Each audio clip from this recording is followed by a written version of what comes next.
Hi there, folks. My name is Emily. And I'm Elt. And this is Oh My Word, a podcast where we talk about movies, books, TV shows, etc., and talk to you about the content. Yes. And then, after we talk about the content, we tell you about how many pearls we clutched during the content. So, violence, language, romance, scale of 0 to 4, pearl clutchingness, 0 being really good and 4 being not so very good. And we almost broke our priceless strand of pearls over this. And the indentations are so deep in our palms, we could gather rainwater in them. And that is how we solved. And that's what we do. That's our pearl clutching scales that we give as our content, specifically content, not quality, content reviews. Yes. And we bring this to you, dear people, for your own sake, because let me tell you, the endeavors that Elt and I are engaged in on our own free time, like bringing back homing pigeons and smoke signals as a way of communication, and also figuring out the latest culinary delights. This is how we would rather be spending our time, but we recognize the need for this public service because, you know, those ratings like PG-13 or G or NC-17 or whatever, they're so broad. They don't really tell you much. They just sort of give you a vague overview, like, should I take my 5-year-old to see this or not? But they don't really tell you specifically what's in it. Like, maybe there's something that's PG-13, but the reason it's PG-13 is because characters smoke. And you're like, character smoking is something that actually my 8-year-old can see. I'm not really concerned about that. Or something else could be PG-13 because it's like super sexual. And that's not something you want to take any of your children to, of any age, really. So that's why we're here. Also, books don't have any sort of rating, anything on them. So that's what we're just going to tell you what's in it and you make the decision. I also want to point out that smoke signals no one can pull up your old smoke signal. So that's why, part of why we're trying to bring those back.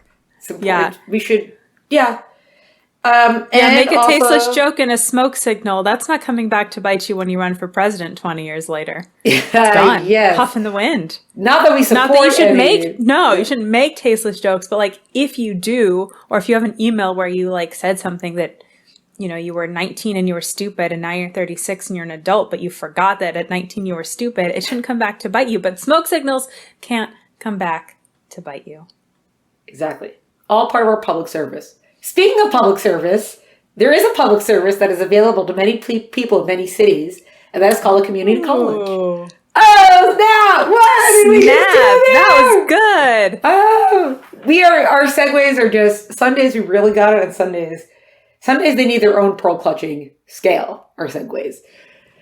But this one I don't think needs one, because that was well done. Let's compliment ourselves on our... snaps for that.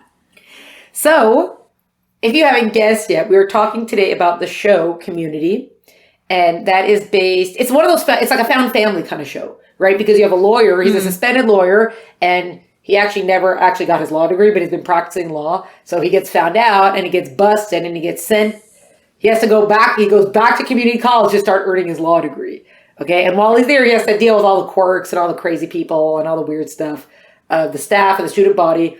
And really what it is that he's hitting on a girl and he's trying to get her number and, you know, etc. So he's like, oh, I've got a study group for the Spanish class. And then he shows, like, oh, it's in the library, wherever it is. So he comes, she shows up. He's like, thinks it's just going to be me and her. And also like a bunch of other people show up like, oh, there's study group. Oh, she told us about study group. And that's kind of the basis of the whole show, is that this little group becomes like the study group. And most of it, sure, they share, like, there's the one class that they share with each other, but a lot of the show is just around, like, the interaction they have in study hall, or, like, the relationships that come out of their study group, basically. It's like any show that's, you know, set in an office or whatever. You never see the people working, right? Or, like, when students are in school. They're in school, their classes last about 5 seconds, because you see them come into class, and the teacher talks, and all of a sudden the bell rings. Like, things are almost never about, like... Right. The actual location. It's all the other stuff. And in this case, you're right. Like, they're all eccentric and there's so many other things going on. Yeah. We'll quickly get our scale in before we get carried away with all the other stuff. So, it ran in 2009, 2009 to 2015, even though I thought, oh, there wasn't a break. Oh, there was a break. It wasn't a break. It got moved around on different Platforms, channels, whatever it was. And then, you have a whole bunch of people in it, which I'll get to in a second. But our ratings, violence is a 2. They do some beating up kind of stuff, but it's not like specifically like blood and gore stuff. Yeah. Right? Is that why we do violence for 2? Because they're doing that a lot. Like, people are getting beat up. People are like, some of the way they speak to each other is like not okay. Also, they do like the paintball wars and all kind of stuff. There's like, they get very aggressive. Yeah. And then, Emily wanted language to be a 3 because they say a lot of words, but they don't drop the F-bomb usually because it was playing on TV, so it had to be clean. But then when they moved on to Yahoo for the last season, they dropped the F-bomb twice in the last episode. So unfortunately, the language has to be a 4 because they did that. Not just once, but twice, and because they did that, and that's how it goes.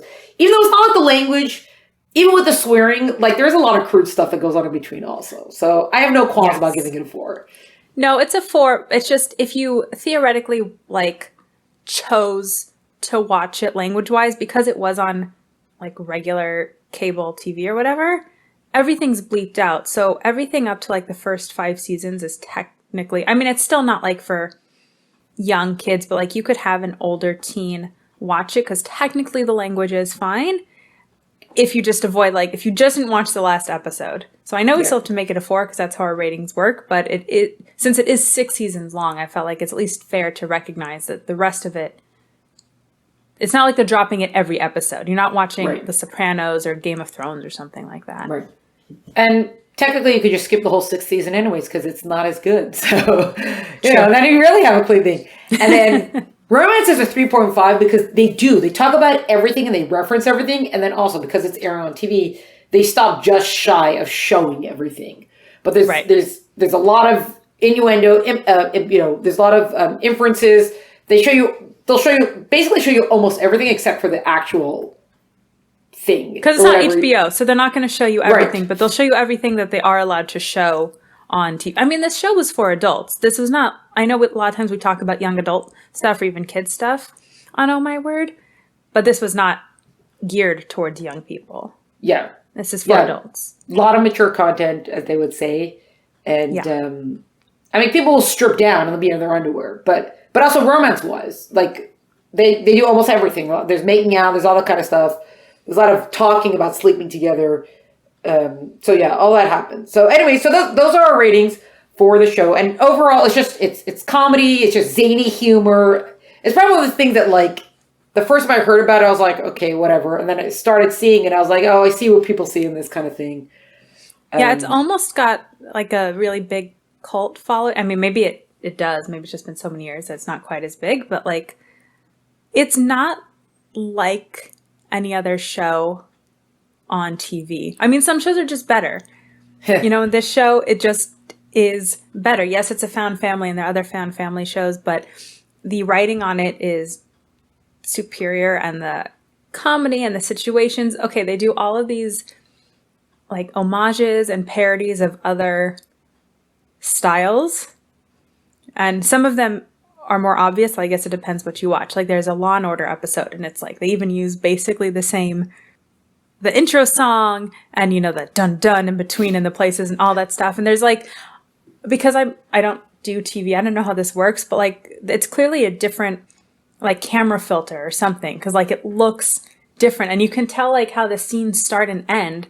Like, you wouldn't have thought about it, maybe, except once the two are juxtaposed. You're like, oh, Law and Order scenes start and end differently than Community scenes. Like, what characters are in the middle of saying or doing. And they get it, like, spot on. And that's not the only one. That one, just because I happen to have watched Law and Order, so it was the one that, like, I recognized the comparisons the most. But they also do a Glee episode. They do an episode like those claymation Christmas movies, like Rudolph and Frosty the Snowman or whatever.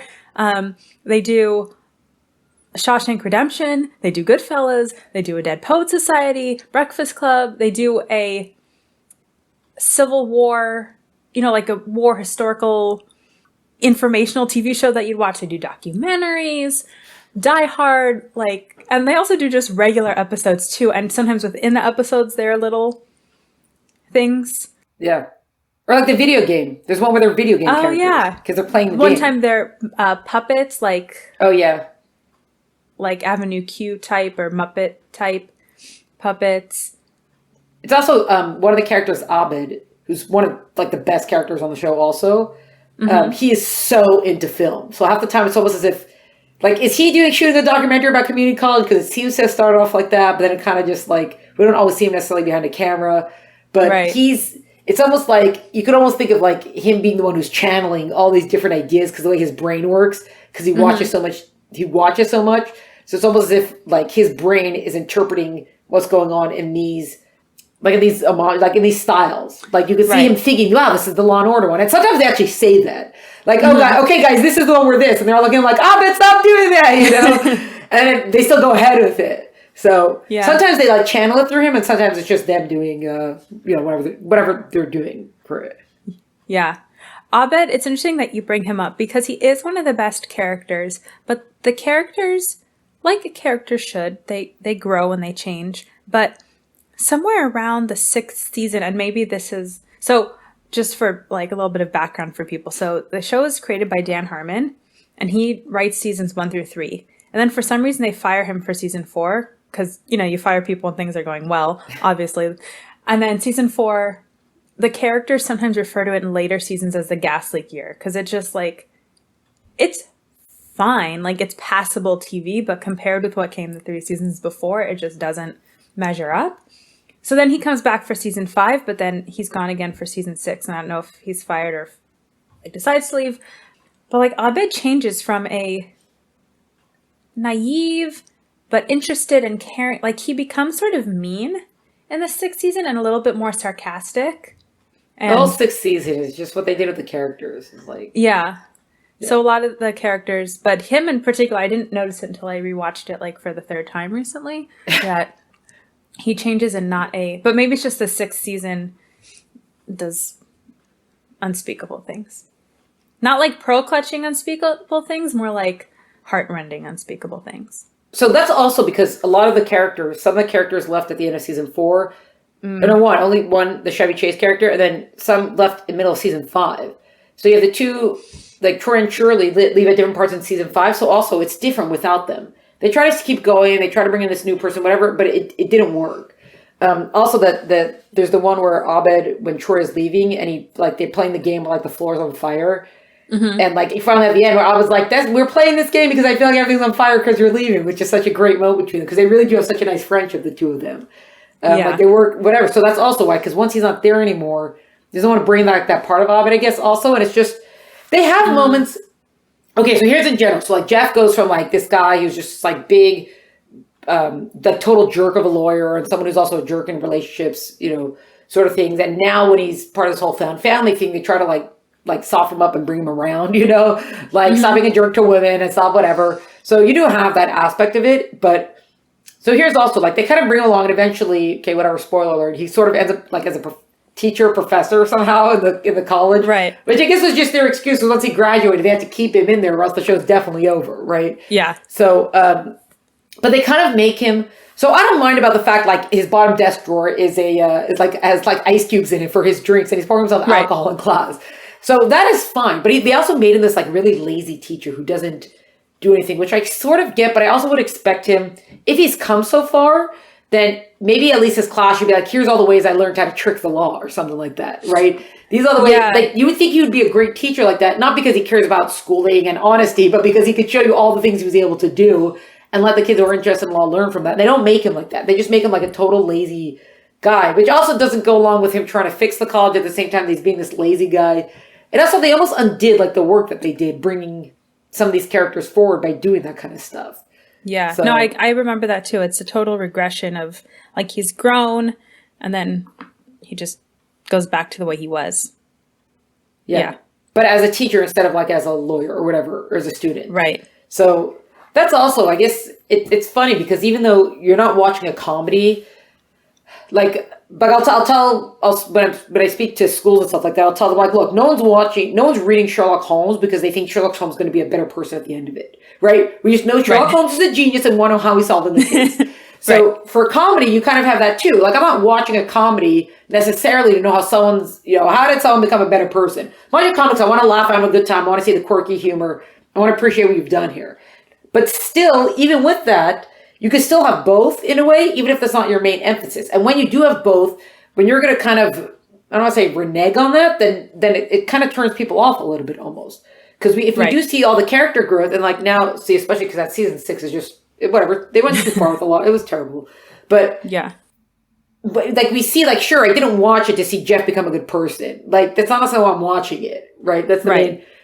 But because he does have to change, and because he does change, you got to like follow through on that, right? And you got to stay, logistically honest about it. Or you got to stay, like if there's a reason why he regresses, we have to see it. So like the one thing where he has his crisis meltdown because he turned 40. So if you show a regression there, I get it because he's having a crisis. I'm 40. I'm in community college. What happened to my whole life? I'm in fancy car, whatever. I get that, but we still like you're not going to stay there anymore. You're going to lose us. So it's just interesting. Even though when we're not looking for a lesson in things, we still want to see like some sort of progression made. We still want to see something. We don't want things to just be stasis, to be static or whatever. So that's just an interesting thing about it. Yeah. Well, speaking of character arcs and progressions and regressions, we have to talk about the Dean and we have to talk about Chang. Who do you want to talk about first? Yeah. Well, the Dean is not so much. The Dean starts off just kind of like the weirdo, funny guy, and then they like took it like all the way, and it was just like, okay, now it's not funny anymore. Now you're just like, whatever. Well, so here's the deal with the Dean. So the Dean is the Dean, and most of us have probably never met or ever heard of the Dean of like any school we've been to, but this Dean is like super involved in the school, and his shtick for the first season, I think the first season he was just like a recurring character, and then they decided to make him a full-time character because he's hilarious, but his shtick is he'll come into the study group's room when they're studying in an outrageous outfit with some sort of pun or for some sort of reason. So like one time he comes in dressed as Scarlett O'Hara because the school is hosting a cotillion. Like one time he comes in as it's like a Catwoman type cat because it's Feline AIDS Awareness Day. And then sometimes I'm trying to think of one where it's like he's also trying to be like cool with them, and he has like it starts off that he has this also like a crush on Jeff, but it seems just because like he's so puny, so like he's looking up to Jeff as like the suave guy who's like whatever. So it seems like that, but then they actually take it to like the Dean is just like every sexuality that ever existed. Right. Yeah. Oh wait, here's one pun one. He comes in dressed like from the 17th century, because the school is broke, but he's dressed baroque. So like sometimes he's dressed because there's a specific event, and then sometimes there's a pun. But yeah, he's this quirky character, and then at some point, I don't remember what season it is, but like people ask him about his sexuality all the time, but he always I think they do it in a good way. He just says, oh, like, there aren't enough letters to cover me, or like, that's my business. Like, he's something, but he doesn't actually talk about it. He like wants it to be his own thing, which I kind of like. They're like, we're going to let this guy be weird. But then at some point they make it a big deal. Like the school board wants him to be the gay dean. And then he's like, I'm not really gay. I'm all these other things. And then that becomes who he is, which is kind of the reason then that he doesn't take the position. But like, yes, before that, he's just this quirky character who probably has some weird sexual proclivities going on, but we don't really need to know because that's not his character. Like his character is this dean who cares too much. Yeah. That's how you could tell also like that the show's from 2009 that started then, because that was before everything had to be pushed on everyone. Right? So you're allowed to just have the like quirky character there, and it could just be there for humor without trashing anyone, without whatever anyone, and it could be there, and that's fine. There didn't have to be speeches made about it. There didn't have to be, so that's also why that character. So like that's why there's one thing, and I don't remember the exact line, but it was like prophetic, and it was like crazy how they said it. He's trying to design him and Pierce with the Chevy Chase character. They show like he's an old guy, so he says like all these racist things. So they do call him out for the racist things. They're like no, you're not allowed to say that, Pierce. You're not allowed whatever. But there's no like lecturing involved, right? It's in a way of like Pierce, we don't talk like that. Pierce like because he does like he's. you see the Pierce character kind of grows, like that he realizes like, oh, I probably shouldn't be, and it's without the lecturing, and it's like that's the way things, that's how you do things, right? Without all the big, Right. you say, hey, that's not okay, whatever. Anyways, they decide they have to design a mascot, okay, but we don't want the mascot to offend anybody. We want it to be an all-inclusive mascot. So I think it's the Jeff character walks in. I don't remember. He walks in as the like. They've got all these charts of eyes and nose and this and that and all the things. Like, no, we can't have this because it's too this, and we can't have this because it's too that, and da-da-da, whatever. And we can't have this kind of name or that kind. We don't want to insult any ethnicity or whatever it is. And he said something of like, who knew? I don't know if I think it's like being, who knew that like being not racist would be the new racism. Racist, right? Because they're like, very like specifically, that. It's like, okay, we can't have a big nose because it'd be Jewish. We can't have slanty eyes. So like, what are we going to come up with that is just like a blank slate of a human? Because right. Yeah. I think I wish it's I could something find like that, right? Like who knew the new something like that. And also the mascot they end up with is just this like blah. It's just human, right? Because they don't want to, because they're trying so hard not to insult it. So you end up with just like this blah, non-colored human, like. Yeah, it looks like one of those things in like the front of car dealerships, kind of looks like that a little bit, because if we give him anything too specific, then, we're highlighting one thing over another. It might be insulting one thing over another, so now we have to give him nothing. He has to be just nothing. And that was like, that was actually so spot on, that one. The show actually, in a way, like push the boundaries, even for then, but in a way that like you probably couldn't do now. The cast is fairly diverse, if you think like the main cast, where like there's Joel, but then you have Shirley and Troy, who are black. One's a woman, one's a man. You have Abed, who's I think is actually Indian, but he plays Palestinian. No, I think it's Pakistani. I think Pakistani. Okay, because they keep like, oh, you guys are all terrorists. Oh, that's the Chevy Chase character. Like, you guys are all terrorists, and he's like, no, we're not. Like, we're just from Pakistan. We're not all terrorists. Yeah. And then you have Ken Jeong, who is he Korean? I think. So you kind of like have this broadcast, and I was just reading recently that Alison Brie, they were actually trying to cast someone who was Asian or Latina for her role, but they just like, for what they were looking for, they found Alison Brie, and she was like, she fit what they were looking for in terms of like sort of naive and cute and and she's officially Jewish. I think they made her, they made the character Jewish. So they did cover like everything. Yeah, and Troy is, what's the religion where they don't celebrate birthdays? Jehovah's Witness. Oh, yeah. And Shirley's like very Catholic, or she's very, very Christian, like she's trying to convert everybody. Yeah, so you do have the different elements. Yeah. But that's like, also like, Shirley being like so religious, I make sure they use it to some like humorous elements, but I don't know, it didn't seem like they were trying to like diss the fact that she was so religious. It was just like, this is Shirley. Shirley is this character. Like, okay, that's Shirley character. Well, you're right. It's with a comedy, you don't always see character growth. What you see is, we have this religious character. How does the religious character react in this situation? Britta is the atheist protester. How does the atheist protester react in this situation? That's what comedies are. Like, you take these extreme examples of humans, and then you put them in situations, and how would they react in those situations? Right. And these ones just happen all to get along. And then there's Chang.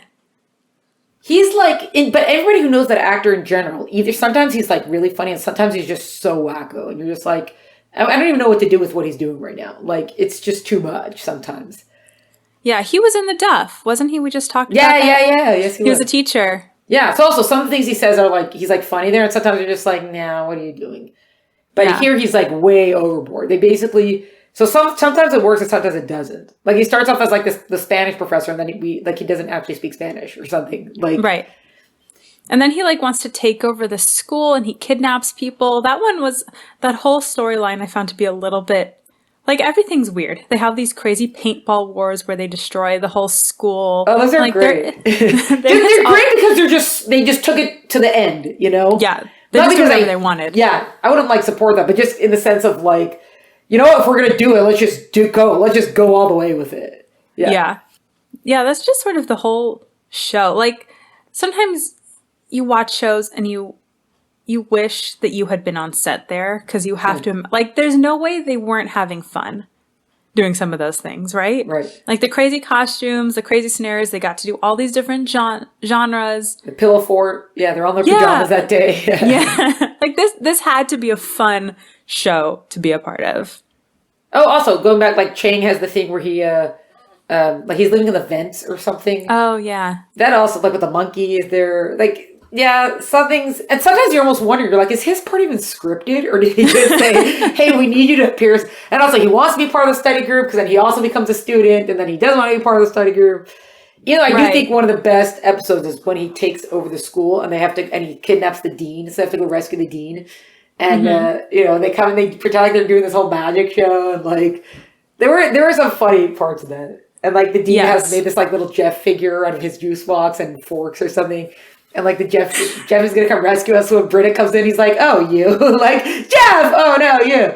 But that's the end of like season 3, right? So that's the end of like all the better stuff till it takes the gas leak here. Yep. And then the season that everyone leaves, and the season where they try to just patch it up because they're renewed for another season, but they don't have half their people, so they still have to have a season, and it didn't really end up working out. Yeah, you summed it up pretty well. Yeah. This is the type of show where we could probably talk all day about it because there are so many little things, like how throughout their, you know, the thing with Beetlejuice is like, if you say Beetlejuice's name 3 times, he appears. So they say Beetlejuice's name 3 times, like in 3 different episodes, and not 3 episodes back to back. Like, I think it's spanned over at least 2 seasons. It might be spanned over 3. And then the third time they say Beetlejuice like walks in the background. There are all these, and there's this one episode where Abed helps a woman give birth. In another episode, Shirley's giving birth. And Abed knows what to do because, like, in this other so like, there are all these little things. You could talk about this show forever, and you could see why people could be, like, cult followers and their websites, whatever, because there's so many little things throughout.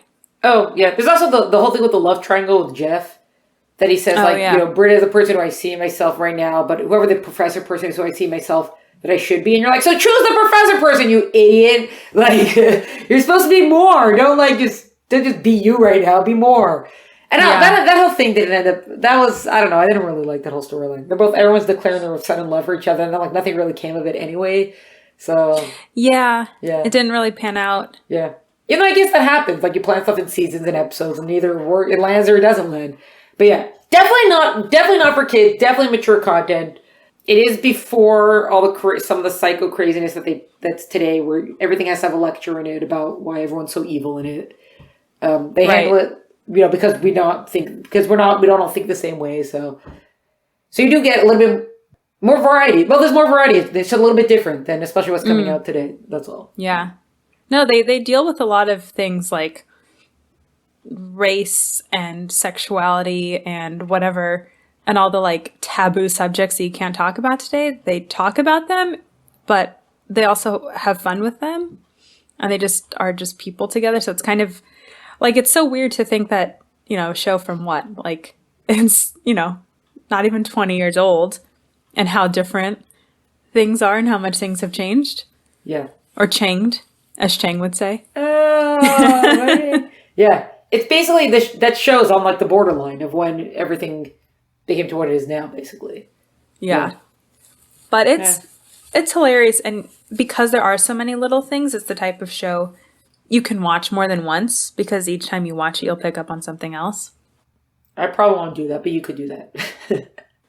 Well, you won't talk to me half the time, so I don't know what else I'm supposed to do. You tell me you're working on something top secret, and then you close off that little screen that you have, and what else am I supposed to do but rewatch TV shows because you won't let me buy anything new?